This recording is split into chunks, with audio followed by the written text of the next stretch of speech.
So, employees problem ఉందని జెప్పేసి ఫాస్ట్‌గా ఫైరింగ్ జేయాలని అనుకున్నారా? కానీ మోస్ట్ కేసెస్‌లో ఫైరింగ్ అవసరం లేదు. సో, ఓనర్ ఎప్పుడు ఫ్రస్ట్రేట్ అవుతుంటారు. సో, లేట్‌గొస్తారు. అసలు టార్గెట్స్ రీచ్ అవ్వరని జెప్పేసి. ఓనర్స్ అనుకుంటారు ఈ పర్సన్‌తో వర్క్ అస్సలు గాదు అని జెప్పేసి ఖచ్చితంగా వీడిని ఫైట్ జేయాలని జెప్పేసి. కానీ ప్రాబ్లమ్ ఏంటంటే ఎంప్లాయీ ప్రాబ్లమ్స్ 80% కేస్‌లో స్కిల్ గాదు. సిస్టమ్ ప్రాబ్లమ్ ఉంటది.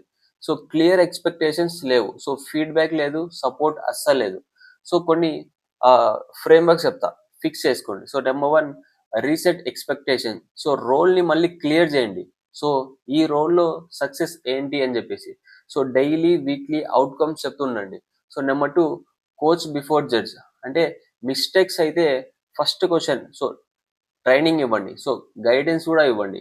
So, number 3 short review cycle. So, year end గాకుండా వీక్లీ 10 మినిట్స్ రివ్యూ చేయండి. So, fast correction is equal to less frustration. So, చాలామంది ఏమనుకుంటారంటే హైరింగ్ స్లో, ఫైరింగ్ ఫాస్ట్ చెప్పారు. కానీ leading smart, fixing fast. So, మీరు fire జేయడానికి రెడీగున్నారా? లేదా ఫిక్స్ జేయడానికి రెడీగున్నారా? కామెంట్‌లో చెప్పండి.